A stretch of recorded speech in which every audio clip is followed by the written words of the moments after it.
Hello, everyone, and welcome to the next episode of Koopa Kast. This is Koopa Kast number 87, directly after Direct, the March 2016 edition. I'm your host, Matt, the multimedia manager of PNM and PureNintendo.com, your independent source for all things Nintendo. I am joined by two other folks today. I am joined by contributor Harrison Milfeld Hey, everybody. and extra special guest, rarely seen, Alex Schramke, What's up, everybody? I'm finally back. after a 2-month hiatus. But he's back with that, just with a great introduction with that awesome hat. Gotta represent 20th anniversary, yo. If only we were going to talk about that. Instead, Nintendo undercut us with another Nintendo Direct. I ain't even mad. And we're here to voice our opinions on this Direct, our reactions to it, as well as what we think this means for Nintendo going forward in 2016. So, initial reactions. Are we underwhelmed by this? Are we overwhelmed by this? Are we right in the middle? Kinda eh. Yeah, I'm more in the middle on that one, but I mean, I lowered expectations, but didn't really put them way out of the water. So it's a pretty standard direct. I mean, I know that we did get leaked certain things, so no, but yeah, I'm actually I was satisfied. It was nice getting some concrete release dates for some titles, so like now, March is gonna be very busy, and it's like I'll have a reason to pick up my Nintendo systems again. They've been collecting dust for a little while. We've had a little bit of a drought. Really? Oh, well, you just haven't been playing like Fire Emblem Fates or anything like that yet, or nothing else? No, I haven't. I've never touched a Fire Emblem game, and I know that needs to change. Birthright's But actually a good way to start off with right now. That's to say, but maybe I'll have to quit slacking and give those a shot. mm, I things that really jumped out to me, though, but I don't want to get way too ahead since I know we're gonna go through bullet points in there. But I I do a certain game in particular, whatever, with its reactions to it, whatever, are still getting on my nerves. But we'll move forward until that when it comes up. But I was kind of expecting a new format for this because didn't they announce after when they said that when Kimishima said that the directs were going to be coming back like at least one more before 2015, end of 2015, but they said that there would be a different format. I was expecting that kind of it, but unless they probably haven't decided on it. But I will say that I don't mind having Bill as an MC for the North American directs. I mean, he may lack that, that bit of charm that Iwata had, but I think he's able to hold his own on there. Yeah, I'm good with Alright. Trennan sticking around for a while. Obviously, he'll get more comfortable into the role as we get through more and more directs. Definitely, he has a charm all of his own that he brings to the table. So it would be nice to see like a new format, but until then, this is pretty good. I'm just happy to be getting a direct again. Yeah, and it almost seems like we wouldn't be getting one because I think it was the beginning of the year. I assumed we would get one, maybe I don't know what past directs have said, led us to believe. I assumed one probably right before Fire Emblem Fates came out, but of course then they started rolling out those videos of like what they did with Xenoblade Chronicles X, detailing the new features of the game, and it was at that point I'm like, we're gonna get less directs, aren't we, right now because of this? But I think that was more them just trying to give us more like hey, we're saving better information for this other direct. So but yeah. Let's see. Were there any like what's like the one game that really stuck out to you guys? Like that you were like, okay, this is the one. This is the bullet point and direct. This is what I was waiting for. The new Kirby game.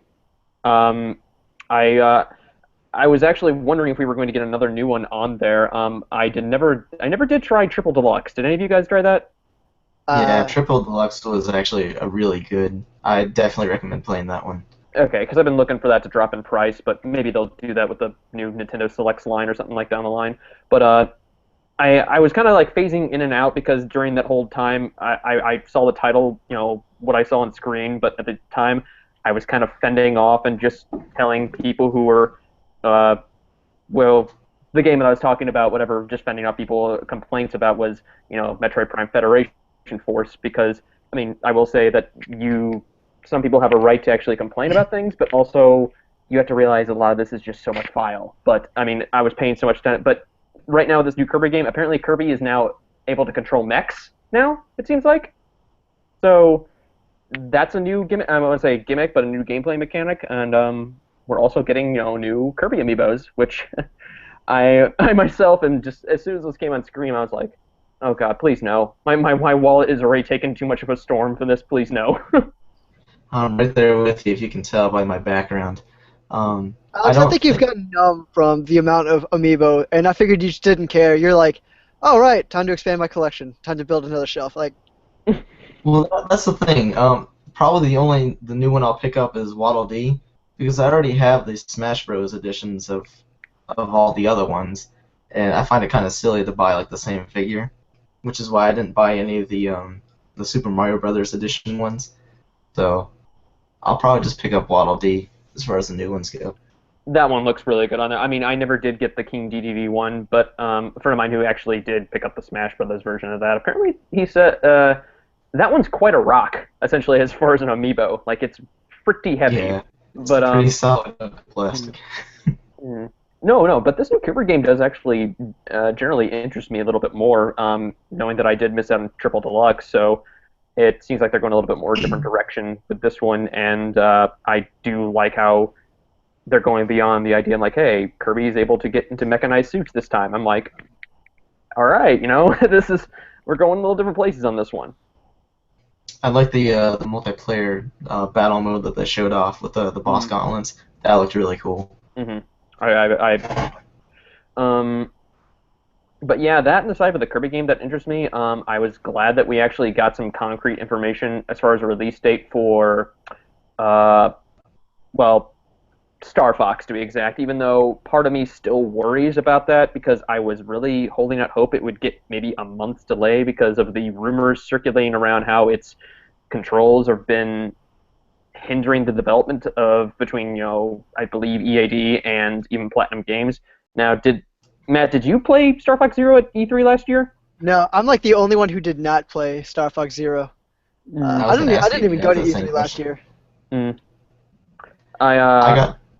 I'll go for it. No, go ahead. I was gonna say I got a chance to play it at PAX, and so I'm not surprised it's the control scheme is giving them a difficult time because it was incredibly awkward for me to play, and I wanted to focus my attention on like the screen and see all the action, but just having to look down at the gamepad was kind of a letdown. But is there still the option to turn off those gyro controls, or is that just like a set motion that they're having in there? Because I'm getting conflicting reports of people saying how, oh, you can turn them off or you can't. They didn't seem to mention anything during like the Nintendo Direct of whether or not you can or you cannot turn off the gyro controls. Mm. I assume it's probably like they are going to have the option that you can turn off the gyro controls, simply because that's just how Nintendo has tackled games with gyro controls in the past, is just having that option. Yeah, kind of like with Splatoon. Like one of my friends was turned off by it because of he did not really like the fact of having to, look around via just holding the gamepad. And he asked me, "Oh, can you turn that off?" And I was like, "I'm not sure." Like, because I had just recently bought the game at the time, like I was like a day or two old, and it wasn't until I realized, oh wait, you could turn them off. But I was so accustomed to those gyro controls playing online, I didn't want to go back to just using analog sticks. We did see that Project Guard, which was when a Miyamoto project from like 2 years ago, shown at two different E3s, that was reborn as Star Fox Guard, which does look like a neat little like diversion for like a multiplayer aspect. See, now was it reborn or was it just kind of always going along that path, and then we just kind of finally got confirmation? Because if I remember correctly, during the E3 2013, if you looked at like videos of Project Guard, you could see there were Star Fox symbols on some of the in-game assets.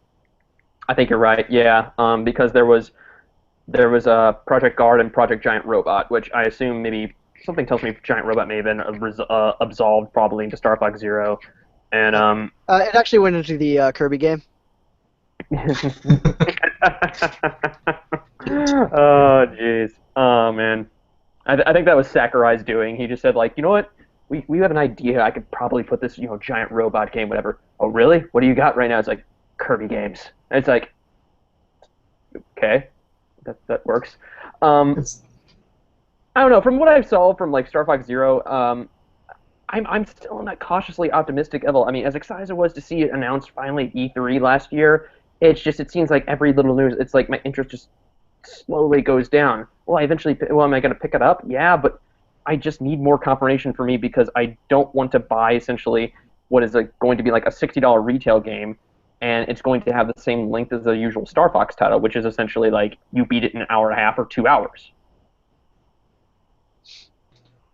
I'd well say, true, yeah. but Oh, go ahead, Alex. obviously, but you also have the option of exploring different routes, and I'm sure there's just like Star Fox 64. There's going to be tons of little things that you can do as far as like score attack mode and things like that. So Well, they are, and I I don't know. For me, when I wrote like a couple years ago for I was like when I wrote a couple years ago, like 5 different Nintendo franchises that need to be remade or need a comeback. Star Fox was one of them, and one of them I suggested how maybe you could do these different branching paths via the gamepad. Find these different routes, but I felt like for something like Star Fox, I mean, Platinum Games is known to make very chaotic games in terms of like an frantic gameplay, but they've been also mhm. known to be very not terribly short, but averaging around maybe 8 to 10 hours. And in the case of this one, I want that bit of experience at Star Fox, but yet still with the branching paths. It just I I just wanted to go beyond the fact like, hey, here's the Lilat system, and here's essentially a 5 system path plus Venom. I just feel like it needs to go a little bit more broader in terms of that because I feel like this game could get easily not panned but also just negate put down because of the fact that like a lot of its gameplay elements seem still stuck in the 90s. And but then again, Star Fox and Platinum Games does seem like a good marriage, and Mhm. that's the only thing that's keeping me hope right now for this actually turning out good is because of Platinum Games' involvement. I can see what you're saying. It almost feels like they're taking like the safe route because they've experimented in the past with different play styles. They're like we know this one is what fans like, and that's Did we just lose Alex? I think we did. Hmm. That's no okay. We gotta wait for him to come back. Well, I that hope. way we can always vamp or something like that. Let's see. I guess I'll talk about my thoughts on Star Fox Zero. Yeah. Um, they haven't really specified the number of levels that's going to be in Star Fox Zero, so it could be more, it could be less than what we've seen previously. Mm-hmm. So I'm going to go ahead and hold off on there. As far as the main mechanics, I feel like Star Fox 64, in the case of its sequels, was more like if it's not broken, don't fix it kind of scenario. Uh, like every sequel or every iteration of the Star Fox franchise, after 64, I felt like you'd always hear like a very same or similar complaint, which is, we just want more Star Fox 64. Please give us more Star Fox 64. And what we have here, Star Fox Zero, is essentially more Star Fox 64, which is exactly what people were looking for. And this is, of course, controls aside, like whatever wonky controls could possibly be in there.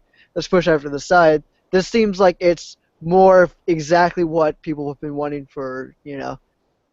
shoot, No, no, two no. decades. 2 decades, if you think about it. Was it Star Fox 64 is 1996, right? think it 98 or was 97. 98. Yeah, that was when 98. and uh that yeah. Close enough.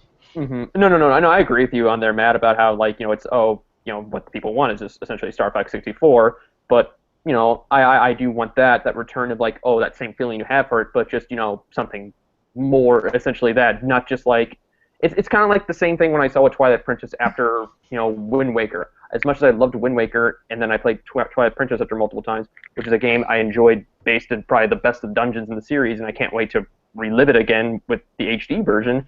The one slight complaint I saw for its and one of its flaws is that it did play it too safe in terms of like, hey, let's just go back to what it was, in Ocarina of Time, and here's these first 3 dungeons and this, darker, storyline. It's with Star Fox, it's like they had to reboot basically the story, which, well, it's not necessarily a prequel slash remake. It's they said a reimagining, which I think was a good idea because I don't think they would. I'm not sure how they would have retold the story or continuing story after what was it?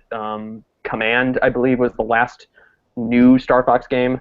Yeah, Back in, I did some research on the Star Fox series for a something, and I happened to look at the Star Wars, or not Star Wars, not Star Wars, Star Fox command mission, and they showed all the plot points, and I'm looking at this, I'm like, what?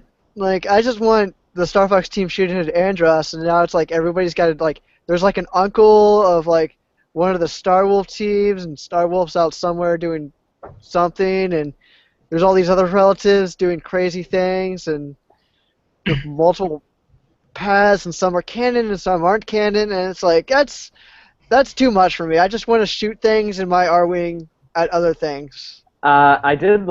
One thing I didn't notice on there. I did like the amiibo functionality where it gives you the Super Nintendo version of the R-wing, which I thought is a nice little bonus. And they also mentioned something as far as a different path, but it was like warp points or like portals. What was that exactly? Because I kind of just dozed off and it didn't really capture much for me.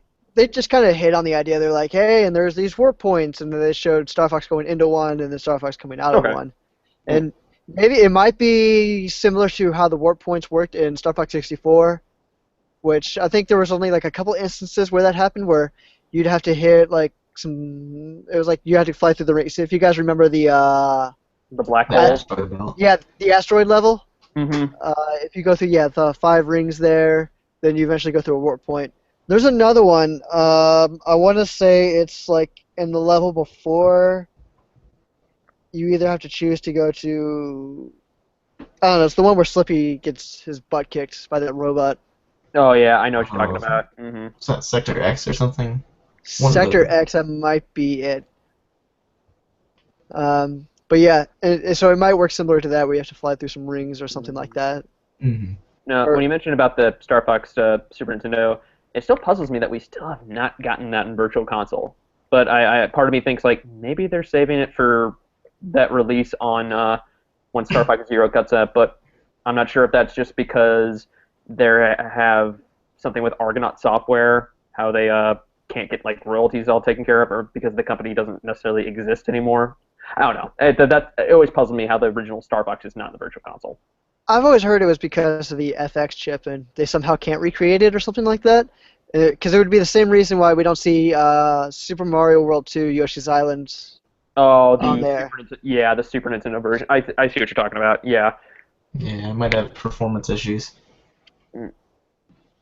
Which that's a shame, because if there's one game on the SNES I really like to go back to, it would definitely be Star Fox. See, that was the one I actually preferred over 64. I mean, I know a lot of people's first Star Fox experience was Star Fox 64, but that one on the Super Nintendo was one, I mean, even to go back to it, yeah, everything looks like melted Lego blocks now, but still, I enjoy the experience I have for what it has and what it did at the time. It definitely did some extraordinary things, which I like. But, let's go ahead and try to move ourselves away from Star Fox here, because there are very many more games to talk about on this Nintendo Direct recap. Another thing I wanted to talk about was we finally have a name and a date for Tokyo Mirage Sessions, Sharp FE. So, basically the new name for Fire Emblem Cross Shin Megami Tensei. Right. That's a mouthful. Yeah, it is. And I was like, can somebody kind of put it up on Twitter? They're like, what in the world would you call it this kind of name? And the only thing I can think of is, well, the only connection I found out was, like, if you look at Tokyo Mirage Sessions, which is TMS, and if you just reverse that, then you get SMT, which is Shin Megami Tensei. I've been generally interested in this one for a while, even though I'm not too familiar with the Shin Megami Tensei series. I'm glad it exists. It has I know it has a certain audience it's going to go to. This type of game, I just don't feel like it's coming out in June, correct? Yes. Here in the States, and June 24th. And from what I heard, it's gotten decent reviews over in Japan once it was released back in December. But I feel like this is the type of series game that it appeals to a certain audience of JRPG fans, but it could easily get lost in June in terms of I'm saying it is a game that could probably have an audience and have that bit of quirkiness where actually people like it, but it's going to get lost in terms of sales. I mean, it may be one of those games where I feel like it's going to be hidden gem. But so from what I hear from this, it's essentially combining pop elements as far as pop music, and but not the turn-based strategy portions of Fire Emblem. Yeah, allow me. I've got the press release right here, and they've got a description. Allow me to read this. Slay monsters and slay like a pop star, which I guess is also slaying monsters, all at the same time. In this brand new RPG from the acclaimed developer Atlas, a sinister force from another dimension has invaded modern-day Tokyo, resulting in a fantastical barrage of style, fashion, magic, and of course, danger. So play to your strengths in high-energy turn-based battles, then fuse items to craft powerful weapons and crush your foes. Around every corner, you'll find fan service. This is their words. Oh my! They actually say fan service. You can write, yeah. You can put that in the Yeah, positive. at least they're acknowledging it, you know? I don't think it's that kind of fan service. I think it's like references and all that, including Fire Emblem references. See, like that. Original songs by Japanese entertainment giant Avex, dungeons themed after the entertainment industry, and eye-catching music performances. So there you go. See, I think we could learn a lot from the J-pop scene. I mean, I'd go to a Taylor Swift concert if she was out there fighting monsters and going through dungeons while she was singing. That would be pretty cool, I admit. I'm just picturing that in my head right now, and the more I think about it, I'm like, okay, I may not have the slightest clue probably how to play this game, or I go in blind, but I am generally interested because of the wackiness. It seems like it just. It seems very bizarre, and like I said, they know like their target audience who it's going to, but I don't know. I might have to check it out just out of curiosity. I'm morbidly curious. Yeah, that this is one. I mean, when they first announced it, what was it like? Oh God, like 6 years ago, was it? yeah. When it was just it was nothing. It was just saying like, hey, it's Shimigami Tensei X Fire Emblem, and we didn't hear anything for another 2 years. And before that whole speculation, we're thinking like, oh, it's just going to be like what we see at Fire Emblem, but with Shimigami characters. But no, it's the opposite. Yeah, I certainly have no idea where they're going, but we'll find out on June 24th, won't we? I'm actually glad that's coming out sooner, but I will say the Treehouse team at Nintendo of America, they have their work cut out for localization, it seems like, this year. Yes, they do, but it won't be in hiring new voice actors, since this entire thing is going to be in subtitles. Oh, really? Yep, they say, and this is according to the Nintendo Direct now, since this game takes place in modern-day Tokyo, all the characters will be speaking Japanese. I guess I can understand that. That's a interesting choice. I mean, to me, that just sounds like we couldn't get voice actors together in time, and we need to get this game out. It's been almost a year already. Yeah, you're right, and I think with other things, probably what we don't know in the fall coming out, yeah, they probably need to rush this. I don't want to say rush, but just like, we have to make do with subtitles. Mm-hmm. I think it's equal parts of that, and again, they know their target audience. A lot of the people, not saying everyone, but a lot of the people that'll be interested in the game prefer subtitles, like say when watching anime or all there. Yeah, Their Nihongo stuff. The subtitle crowd is there. Mm-hmm. Let's see. We got to hear a little bit more about Lost Reavers, which is Bandai Namco's free-to-play online action game. Which I gotta be honest, I thought we would wait a little bit longer before we heard that. I thought that would be like an E3 teaser or something like that. But we got it, and it's a game. Yeah, it's a game. It's one where I don't know. It looks. It's free to play, correct? Correct. Yeah. But there are in-game purchases, as the little caption below said in semi-translucent letters. Sneaky. That's where they get you. I don't know. This is something where I feel like I would be more enjoyed, obviously, with friends playing, not necessarily with like CPUs. So I feel like I just have to experience a little more of that, and I don't know. This game doesn't really as much grab me. It did when it first, but now I just see it as it just seems like it's a little stopgap just to keep me like some people with Wii U are just a little bit interested. So yeah, It certainly seems interesting. Luckily, it's free to play, so we don't have to invest anything to check it out. It's going to be an open beta and everything. I wonder if there's going to be voice chat in it at all. well, given it's Nintendo right now and how their odd way of actually having to get everybody to do voice chat, maybe, but you have to go through some different means of actually getting appropriate voice commands and chatting with friends while playing this game. Or just open up a Google Hangouts. That's what we do. I need to do that Nice more tries. I need to do that more with Splatoon. I don't know. It just Yeah, you need to join Team PNM. We have a 90% victory rate right now. I will join you. Then send me the details on there. I mean, I haven't played Splatoon in about a month and a half, but still, I will be gladly doing that. So Awesome. maybe I should stay away. I think I still have like a level 6 Squid Kid. That's okay. I think So so does Justin. I don't think he's very high either. I am level 18 in mine. I am level 21, Hmm. but we're all in a match for Kaylin, who's like level 27. she's the master. Oh,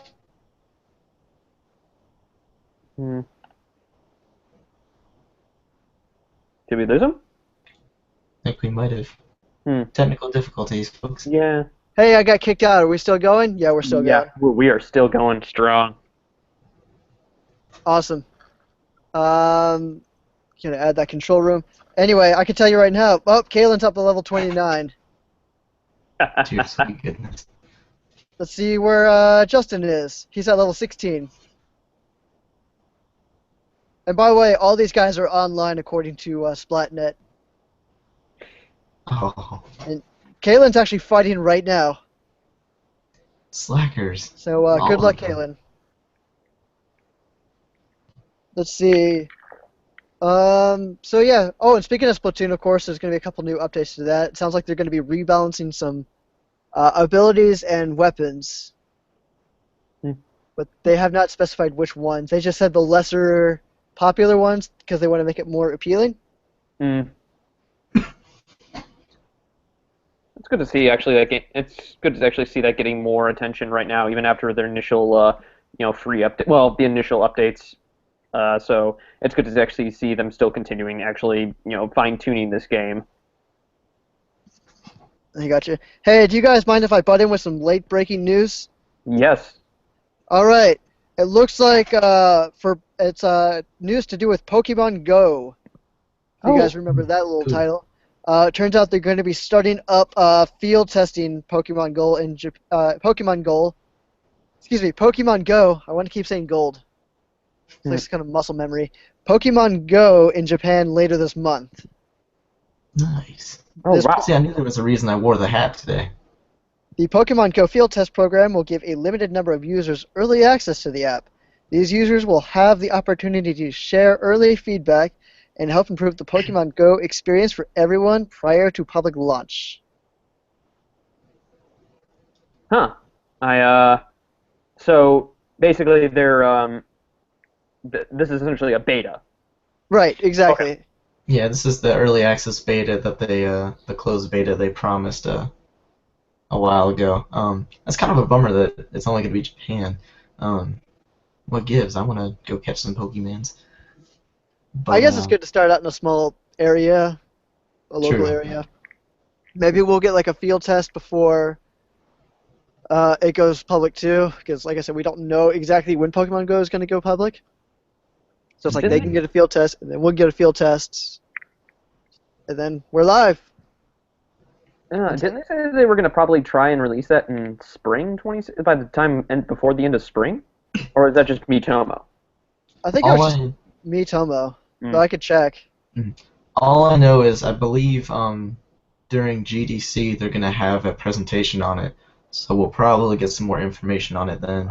I think that was Actually, canceled. yeah, it was. Was it Yep, canceled? yeah, when I was looking up the Pokemon Go stuff, whatever, I just saw it was canceled.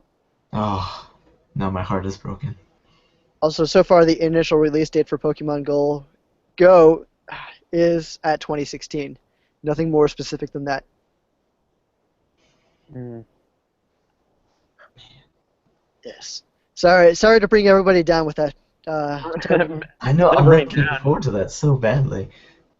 I hope my phone actually is able to handle it because I have a really old iPhone, and yeah, I think that I may be pushing it in terms of if that thing's gonna have to work. So Well, hopefully they have good wide accessibility. So let's bring up everybody's spirits a little bit here by talking about a very positive game near and dear to my heart anyway, Metroid Prime Federation Force. And I, the game that the internet cannot just let go of and just let it be.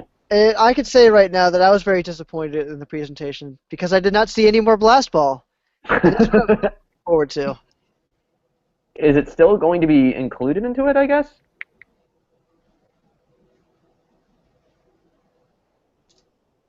I think we lost him again. Again. Man, the man is shutting me down by talking about Blast Ball. What's going on here? The man, I think that's what it is. I think they're trying to shut everybody down because I'm trying to talk positively about Federation Force, which I think a couple people have actually already previewed right now. So, okay, I know you were disappointed because you didn't see more Blast Ball.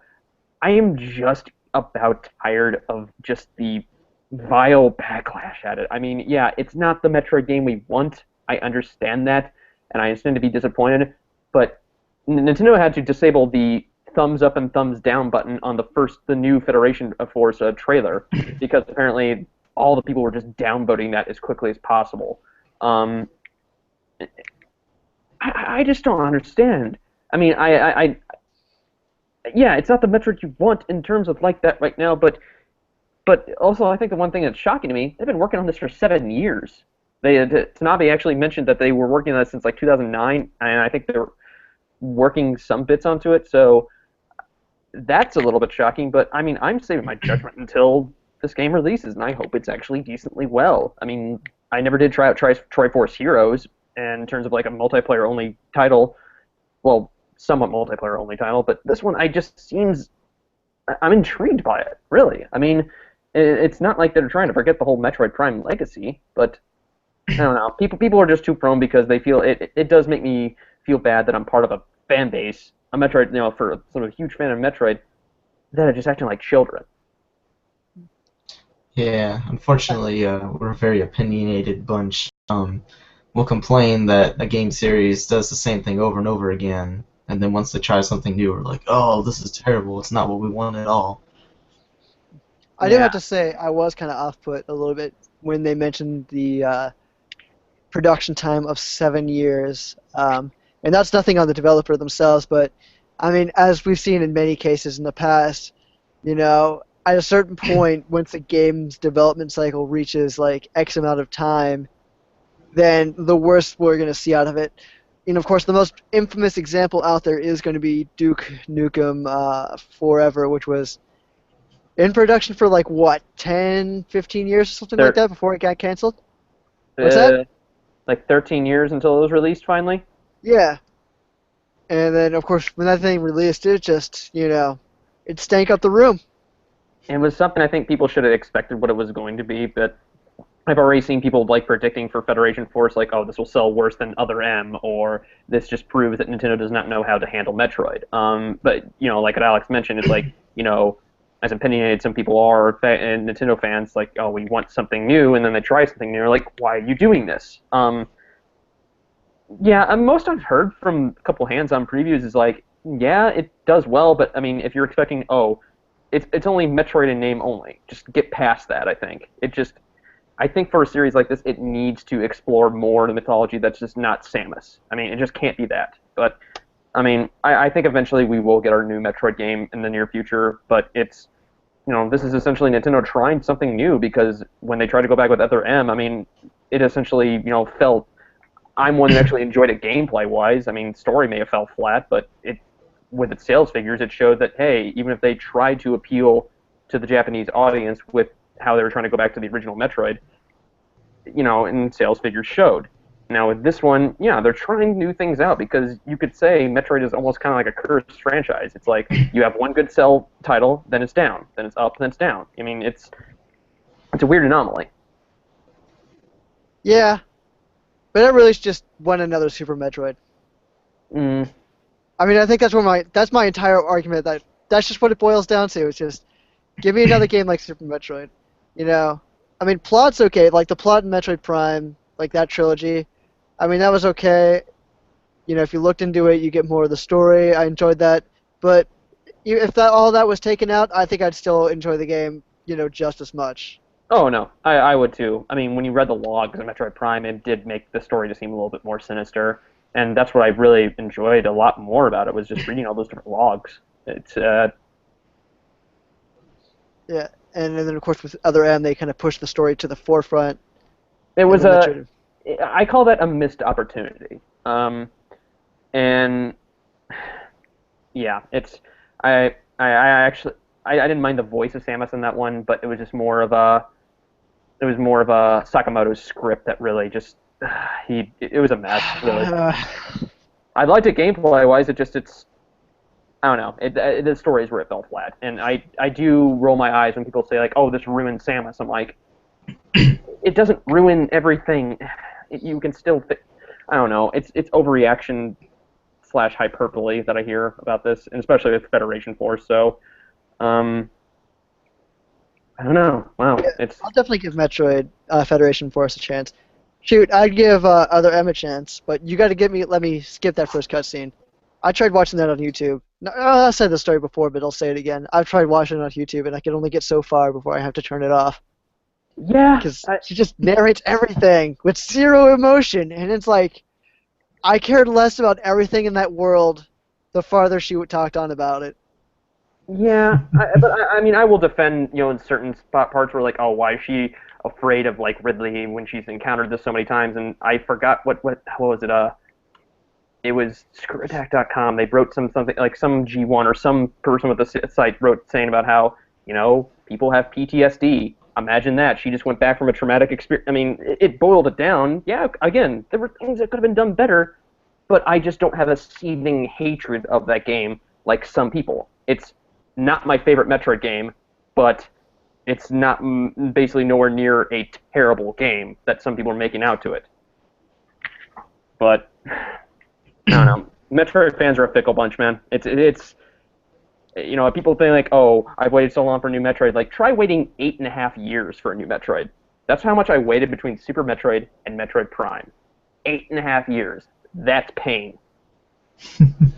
I like to say that Metroid Other M is the Skyward Sword of Metroid. And I can Oh, say that because Justin is not here to defend that, and I that's was the gonna only say- reason I said that. Watch So- watch watch Skyward Sword get a remaster on the NX before Zelda Wii U comes out. That's a game that does not need a remaster. with Motion Plus Plus. Motion Double Plus. Anyway, let's move on here. I feel like we've got slid off into a tangent. And before we leave off of Metroid, I noticed that Harrison, you had the exact same tweet I had at the exact same time regarding the Virtual Console stuff. Yeah. Which is that we cannot wait to spend yet another set of dollars to yet another copy of Super Metroid. Is anybody else confused why those are like Super Nintendo titles? I mean, it makes it seem like, okay, I have a new 3DS. We now have Super Nintendo games on there, but don't you think they'd be able to run on a regular 3DS? That's just what confuses me. Yeah, I don't get that either. Maybe it has something to do with that. What do they call it? Like Pixel Perfect or something like that? Yeah, I think it's something like that because you can definitely tell there's a different way of how the pixels are how the pixel resolution, even especially for like say if an NES title, for instance, that's on the Game Boy, like the 3DS Virtual Console that's on there, compared to what's on a Wii U. I mean, the resolution is fairly different, and they'll smooth out. Yeah, here we go. It's called Perfect Pixel Mode, which gives players the option to display these games in their original resolution. Mm.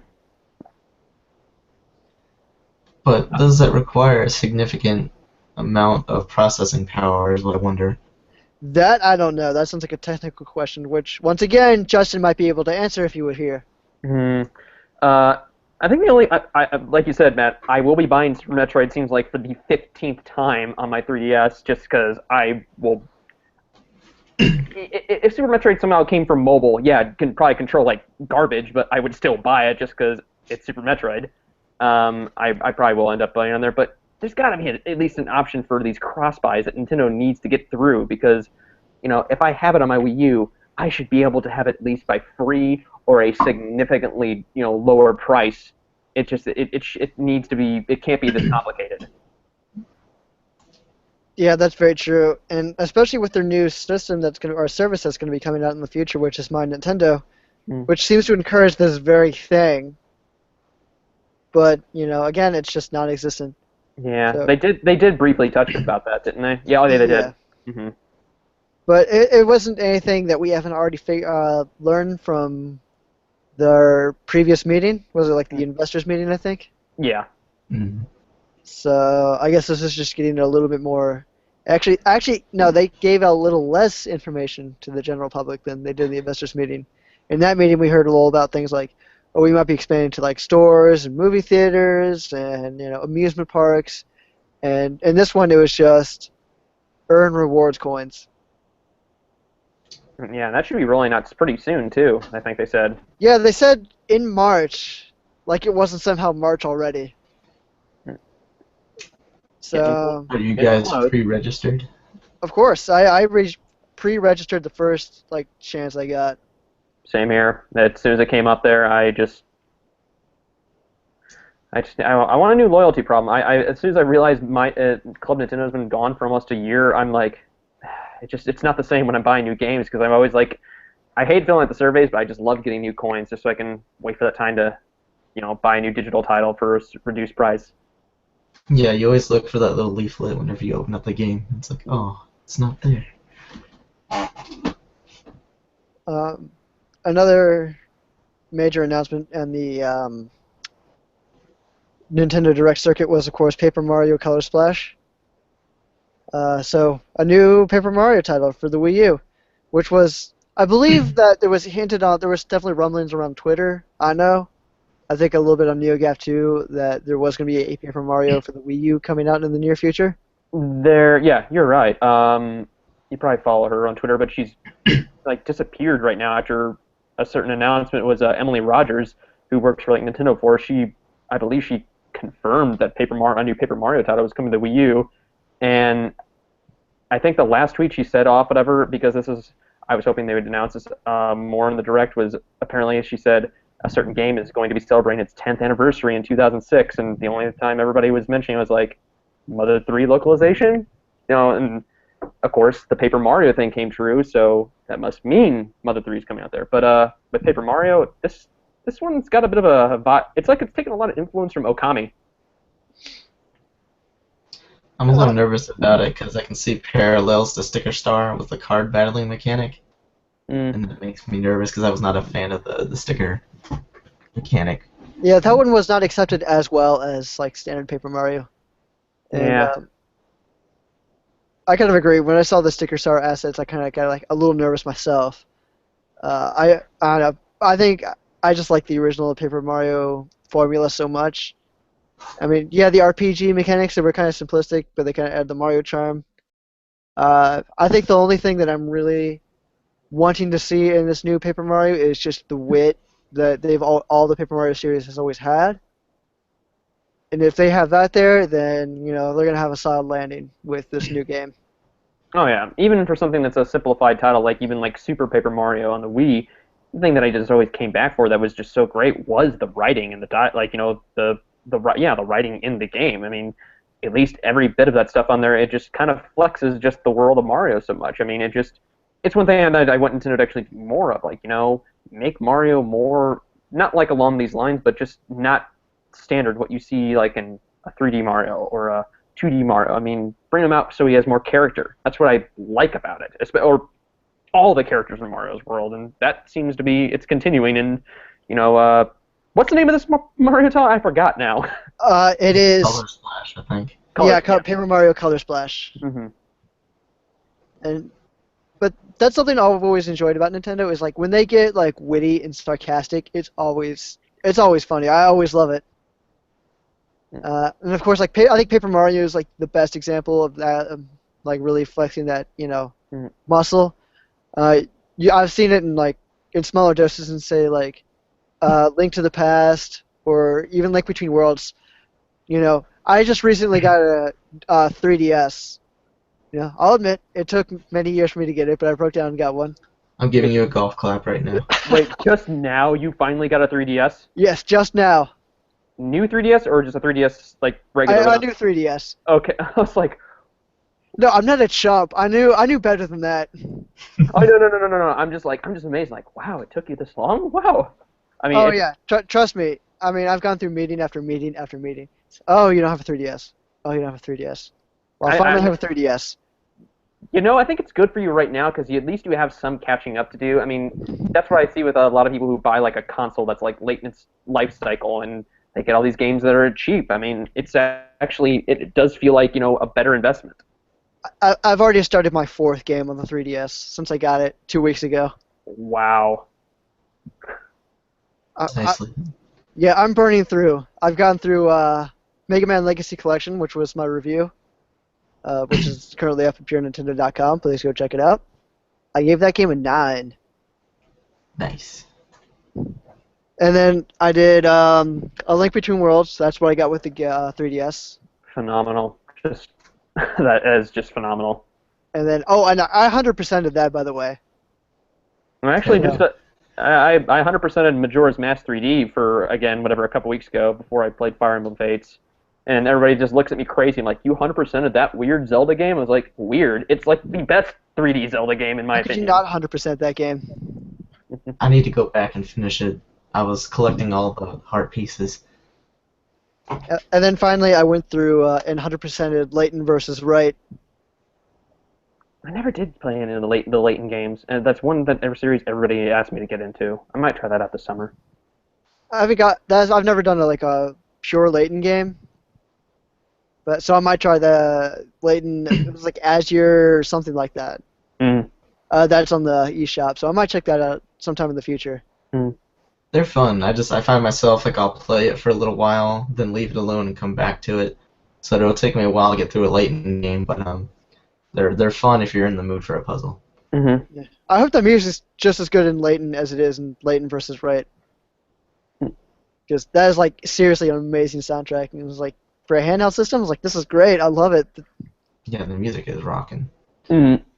And then finally, I'm on Legend of Legacy, which is like an Atlas game, and it's Atlas and someone else, but I can't remember the other developer right off the top of my head. Mm. Anyway, enough about me and my 3DS. I was trying to talk about Nintendo's witty things about Paper Mario. Yeah, and where they come through in other games as well, and as long as I keep up with that, I think we're going to be solid with Paper Mario, and I won't be worried about it. Mm-hmm. I'll give it a fair shot. I'll give it the benefit of the doubt. I'll just be cautious for now, because it's too early to really tell. And of course, we can't not talk about everyone's upcoming Mario and Sonic at the Rio 2016 Olympic Games. I'm glad to see Nintendo is keeping Sonic alive in some way. Well, I mean, we got Sonic Boom Fire and Ice coming out sometime in the future. I'm just brimming with excitement with those, aren't I? Just look at this face. Hey, the 3DS version was better than the Wii U version, so.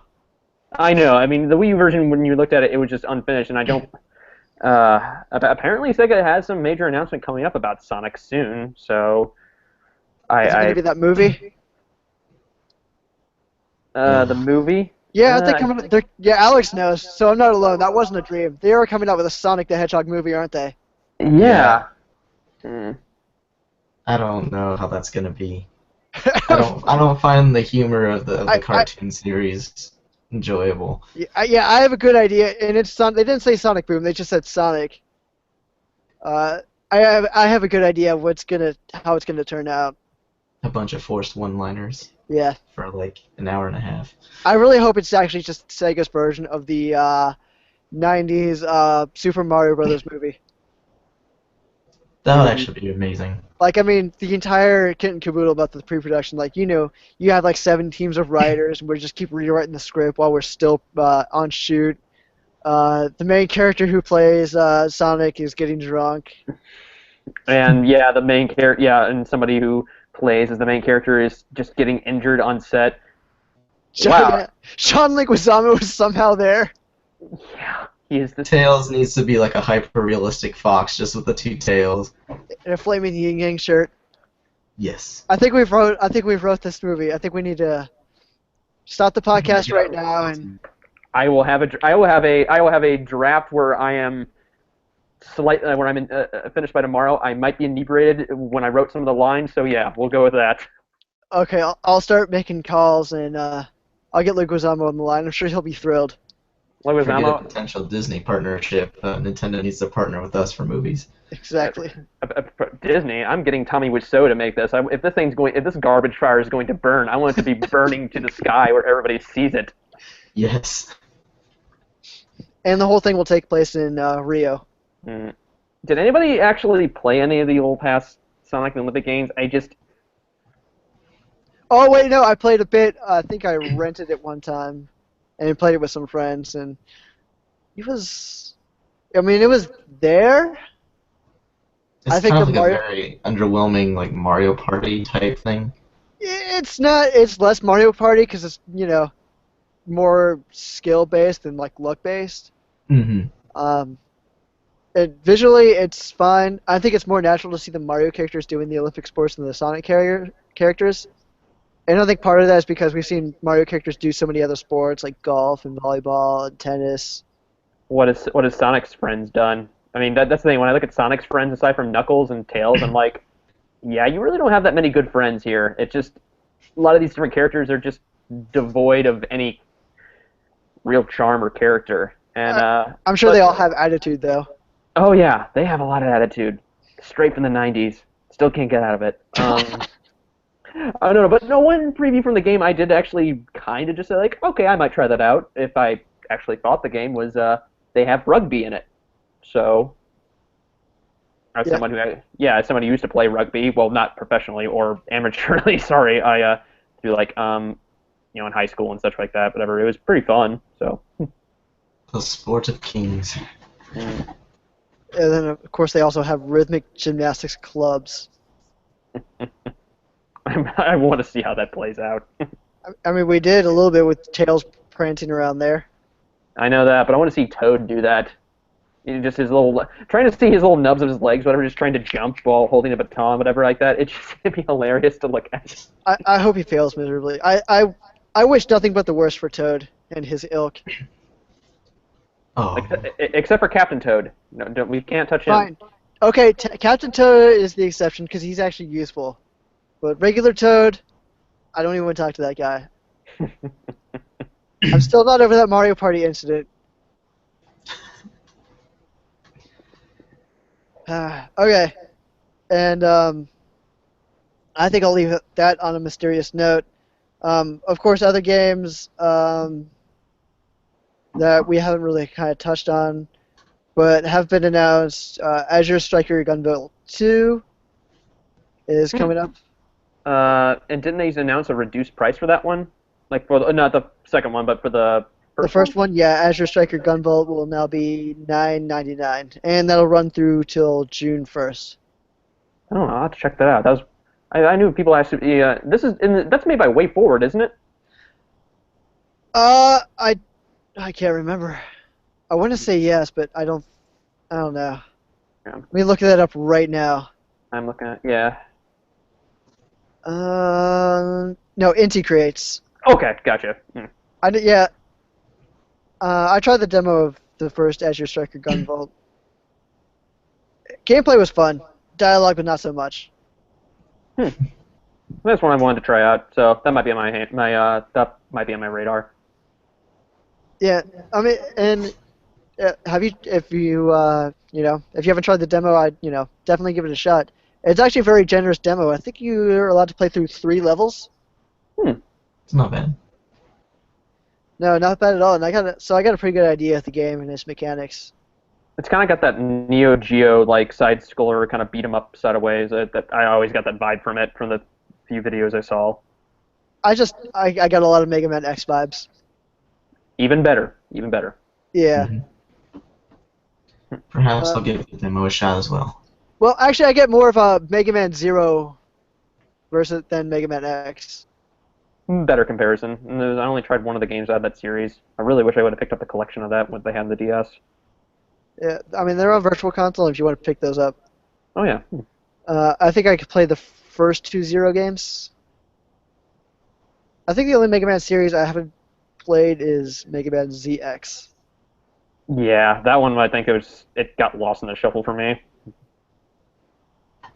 Other games here. Sorry, moving along here because we're running out of time here, and I got to push this train forward.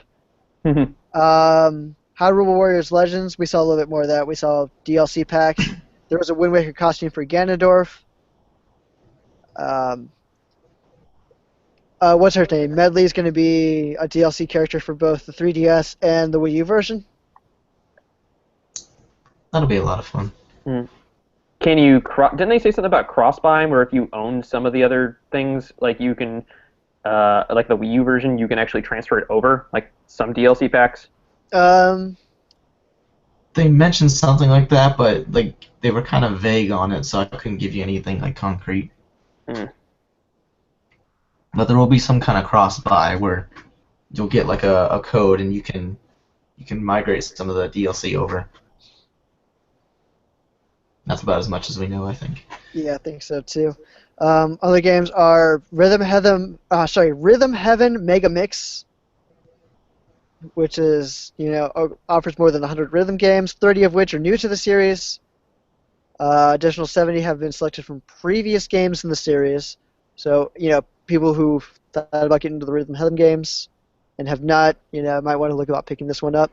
I haven't seen Rhythm Heaven in any Virtual Console titles at all, so this seems like a good opportunity. It looks nice and bizarre. I might give it a shot. I've never played any of the games. Yeah, I've heard good things about it, so it seems like right up my alley for a game. So I'll definitely give that a shot. Monster Hunter Generations, which is known as Monster Hunter Cross in Japan, will be coming out.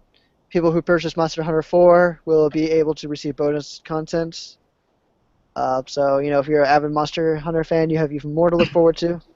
I have so many of my friends who are so into that right now, and I wish I could, but I think it was either that, and I was wanting to dive into that, or Xenoblade Chronicles X, and I chose Xenoblade Chronicles X instead because I was just more interested in that world. But I mean, I've heard good things about Hunter 4 Ultimate, and even to this day, I think if you're picking up a 3DS, it's probably one of those few titles that is like, hey, it should be on your list to own. But it's got a steep learning curve, though, from what I heard. Definitely. Speaking of Monster Hunter 4, Monster Hunter 4 Ultimate, it's going to be offered at price point of $20 for the next 48 hours. Which means if you're listening to this podcast next week, you're already too late. Sorry. Bravely Second End Layer, we got to see a little bit more of that. There's a free demo of the game coming out on March 10th. That's already out in Europe, right? I believe so, yes. Because I feel bad for the Europeans who just found out when Fire Emblem Fates is coming out. And that's not coming out until mid-May, and I'm like, oh boy, you poor people. It seems Twitter was a buzz with the Cat Master class, I believe. Oh yeah. Which I was definitely like. Oh, by the way, I've got it here. Bravely Second End Layer was released in Europe on February 26th.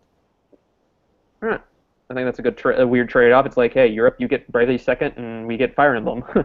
Yeah, we're the last to get Bravely Second, it looks like. But yeah, I know. I heard Trinan, he was trying to describe the Cat Manager class, and you can tell he was just confused about it enough to. There was a slight hesitation. Oh yeah, that's where I noticed at that bit, or I think I decided I was like, all right, I think I'm gonna enjoy Bill as like heading these directs if he's given like the reins to it. It's like, okay, that's what I wanted, Bill. Yeah, he's like, there's a Cat Manager class, and you feed cats treats and they'll perform the trick. I'm like, yeah, they should have done more than one take on this. He didn't seem too enthused about cat manters. The internet loves their cats.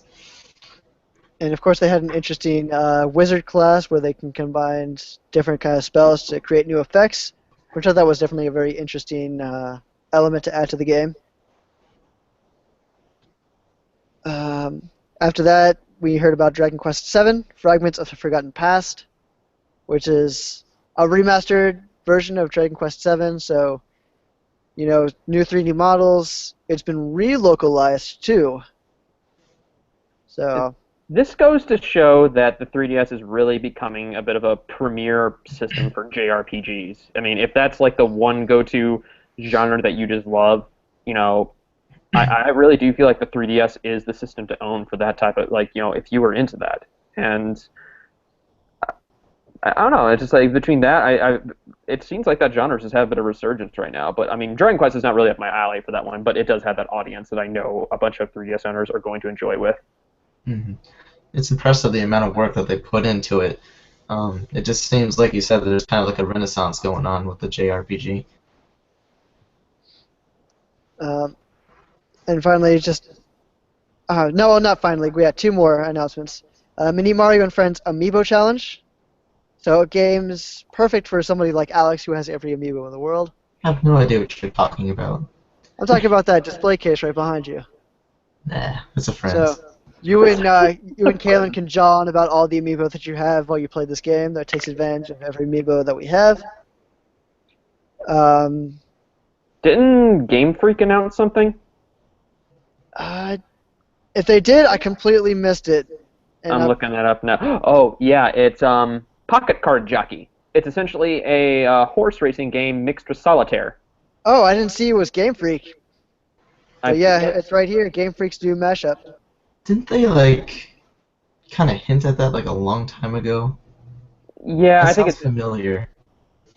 I think it's just taken a while for them to get it released out here. Or, Mm-hmm.